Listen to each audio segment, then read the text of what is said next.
নমস্কার। TET pass করতে হবে কর্মরত সব শিক্ষককে। কোর্ট।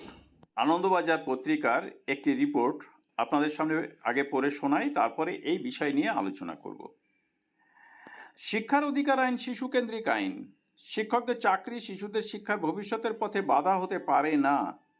এই যুক্তিতে কর্মরত শিক্ষকদের টিচার্স এলিজিবিলিটি টেস্ট পাস করতে বলার নির্দেশে সুপ্রিম কোর্ট কোনো বদল করতে চাইল না।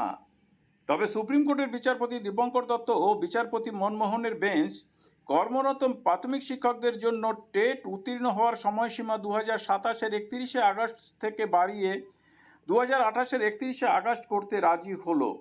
বিচারপতিরা জানিয়ে দিলেন, ভবিষ্যতে আর সময়সীমা বাড়ানোর আর্জি শোনা হবে না।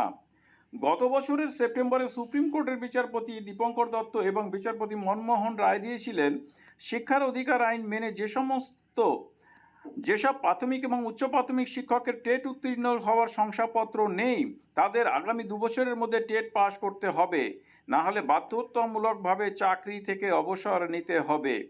শুধুমাত্র যাদের 5 বছরের কম চাকরি রয়েছে তাদের টেট উত্তীর্ণ হওয়ার দরকার নেই। বাকিদের চাকরি করতে হলে বা পদোন্নতি পেতে গেলে টেটে উত্তীর্ণ হতে হবে। কারণ 2010-এর শিক্ষার অধিকার আইন মেনে NCT national council for teacher education নির্দেশিকা জারি করেছিল যে প্রাথমিক শিক্ষকদের টেট উত্তীর্ণ হতে হবে। এর ফলে পশ্চিমবঙ্গের লক্ষাধিক এবং গোটা দেশের প্রায় 40 লক্ষ কর্মরত শিক্ষক চিন্তায় পড়েছেন। পশ্চিমবঙ্গের শিক্ষকদের একটি সংগঠনের তরফেও অশোক রুদ্র সুপ্রিম কোর্টে মামলা করে প্রশ্ন তুলেছিলেন, কেন্দ্রীয় সরকারের আইনের আগে যারা চাকরি পেয়েছেন তাদের কেন ওই শর্ত মানতে হবে?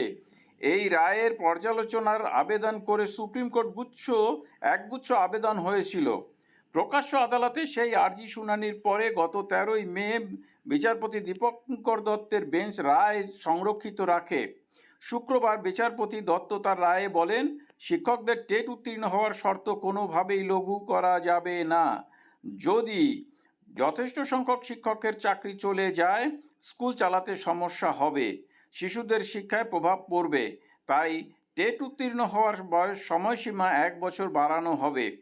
সুপ্রিম কোর্টের নির্দেশ, রাজ্যগুলিকে 6 মাসের ব্যবধানে বছরে 2 বার টেট পরীক্ষার আয়োজন করতে হবে, যাতে কর্মরত শিক্ষকরা টেট উত্তীর্ণ হওয়ার শর্ত পূরণে যথেষ্ট সুযোগ পান। আনন্দবাজারের এই লেখাটি থেকে আমরা একটা বিষয়ে নিশ্চিত হলাম, টেট পরীক্ষা দিতে হবে এলিমেন্টারি এডুকেশনের সঙ্গে যুক্ত যে সমস্ত শিক্ষক রয়েছেন তাদের প্রত্যেককে, অর্থাৎ আপার প্রাইমারি লেভেলের শিক্ষক এবং প্রাইমারি লেভেলের শিক্ষক সকলকেই টেট দিতে হবে।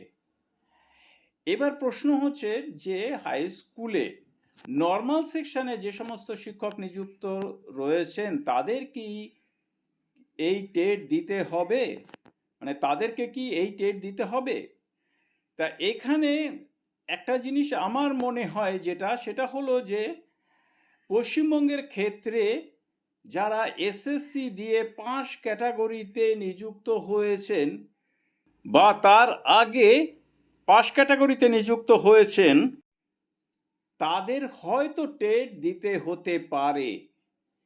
কিন্তু যারা এইচএস ক্যাটাগরিতে, অনার্স পিজি ক্যাটাগরিতে পরীক্ষা দিয়ে এসে নর্মাল সেকশনের জন্য শিক্ষকতা করছেন, তাদের জন্য হয়তো এই পরীক্ষা অর্থাৎ এই টেট পরীক্ষা নাও হতে পারে বা তাদের টেট প্রয়োজন নাও হতে পারে।